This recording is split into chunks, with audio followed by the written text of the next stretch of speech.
प्रिय विद्यार्थियों, सूरदास की 33वें और 34वें पद को हम पढ़ेंगे एक साथ इस वीडियो में।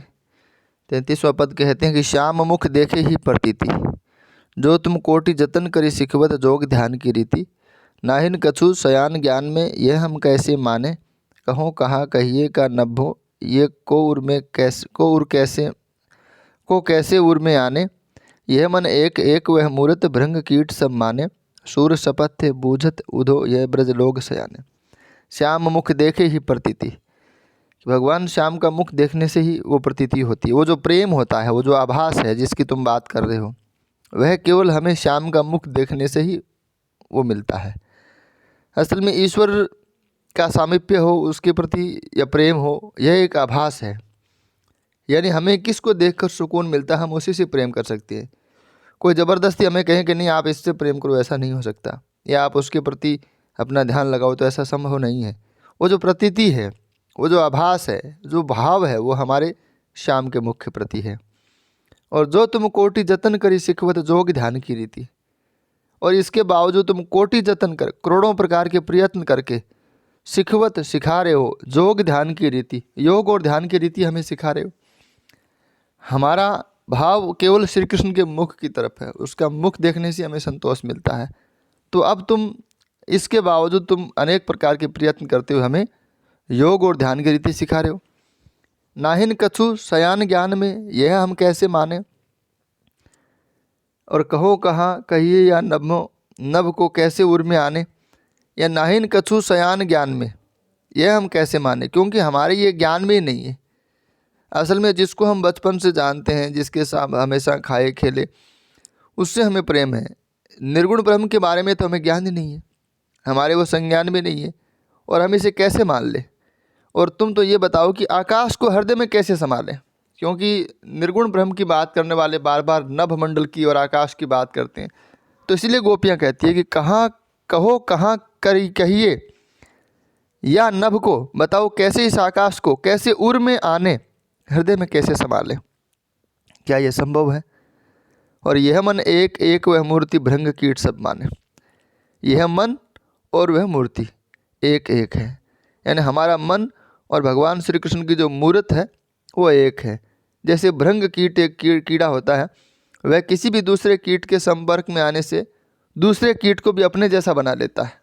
तो वह असल में किसी भी प्रकार के भेदभाव को नहीं देखता, वह दूसरे को भी अपने जैसा बना लेता है। तो यहाँ हमारा मन और भगवान श्री कृष्ण की मूर्त एक है, तो वह यह मन और वह मूर्त एक है, भृंग कीट के समान। सूर शपथ दे बूझत उधो यह ब्रज लोग सयान। सूरदास कहते हैं, गोपियाँ कहती है हमें तुम्हें शपथ देकर कहती हैं कि ब्रज के लोग सयाने हैं, समझदार हैं, अपना जो बुरा भला है वो अच्छी तरह से समझते हैं, इसलिए तुम्हें ज्ञान देने की आवश्यकता नहीं है। अगला पद देखिए। लरिकाई को प्रेम कहो अली कैसे करी के छूटत, कहाँ कहो ब्रजनाथ चरित अब अंतर्गतियो लूटत। चंचल चाल मनोहर चितवन यह मुस्कान मंद दुनि धावत, नटवर भेष नंद नंदन को वह विनोद गृह बनते आवत। चरण कमल को शपथ करती हूँ यह संदेश मोहि विष सम लागत, सूरदास मोहि निमिष न बिसरत मोहन मूर्त सोवत जागत।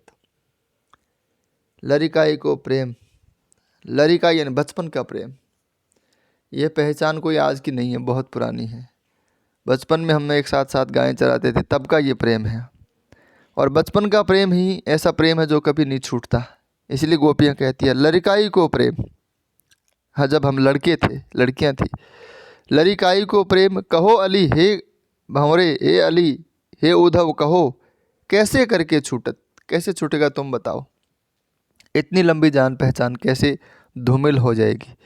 कहाँ कहो ब्रजनाथ चरित अब अंतर्गतियों लूटत। ब्रजनाथ के चरित्र को मैं क्या बताऊं, ब्रजनाथ यानी श्री कृष्ण के चरित्र को मैं क्या बताऊं, उनकी विशेषताएं, उनका रंग रूप, उनकी इस प्रकार के हाव भाव, उनकी चेष्टाएं, वो मैं क्या बताऊं। अब अंतर्गतियों लूटत, अंतर्गति भीतर की गति को वो इस प्रकार से लूटते हैं, यानी हमारे मन को, हमारे हृदय को इस प्रकार से लूट लेते हैं, यानी वश में कर लेते हैं। हमारा कुछ नहीं रह जाता, हमारे ही मन पर हमारा ही वश नहीं है। और चंचल चाल, अब कौन कौन सा, पहले तो उसने कहा कि मैं असल में ये एक काव्य कला है। पहले उन्होंने कहा कि मैं कैसे बताऊं ब्रजनाथ के चरित्र को, कैसे समझाऊं, लेकिन फिर वो आगे समझाना शुरू कर देती है। कौन कौन सी बातें हैं जो गोपियों के अंतर्गति को लूटती है, वो बातें बता रही है। चंचल चाल, उनकी चाल बड़ी चंचल है। मनोहर चितवन, चितवन असल में नेत्र के इशारे को कहते हैं। नेत्र से जो संकेत होते हैं या नेत्र से जो हाव भाव प्रकट किए जाते हैं उसको चितवन कहा जाता है। वह मुस्कान और वह उनकी मुस्कुराहट, और मंद ध्वनि धावत, और मंद मंद ध्वनि करते हुए दौड़ना, या गावत भी हो सकता है, ये थोड़ा सा मैंने लिख तो रखा है, पता नहीं क्या है। नटवर भेष नंद नंदन को, यानी उनका बड़ा नटखट भेष है। नंद नंदन यानी नंद के पुत्र का। और वह विनोद, और वह उनका हंसी मजाक। और गृह बनते आवत, और वन से घर में आना। असल में एक बात यह भी है कि जिससे हमें स्नेह हो जाता है, जिससे हमें प्रेम हो जाता है, उसकी हमें हर चेष्टा अच्छी लगती है। अब इनका जंगल से घर को लौटना भी इनको अच्छा लगता है। वो यही कारण है कि इनसे उनको प्रेम है। चरण कमल को शपथ करती हूँ, भगवान श्री कृष्ण के चरण कमलों की सौगंध खाती हूँ। यह संदेश मोहि विष सम लागत, यह जो तुम्हारा योग का संदेश है, निर्गुण ब्रह्म का संदेश है, हमें जहर के समान लगता है। सूरदास मोहि निमिष न बिसरत, सूरदास कहते हैं, गोपियाँ कहती हैं कि मोहि मुझे निमिष क्षण भर भी, पल भर भी न बिसरत, नहीं भुलाए जाते। मोहन मूरत, उनकी वो सुंदर मूरत, सोवत जागत, सोते और जागते एक पल भी मैं उनको भूल नहीं पाती हूँ, हम उनको भूल नहीं पाती हैं। गोपियाँ एकनिष्ठ प्रेम का भाव यहाँ पे दर्शाती हैं। और असल में उनके एक प्रकार से हम कह सकते हैं कि स्मृति भाव यहाँ पे पुष्ट हुआ है। तो इसीलिए वो अपने पीछे की बातों को याद करते हुए, उनके रूप गुण को याद करते हुए ये सब बातें कह रही है। बाकी अगले पद में। धन्यवाद।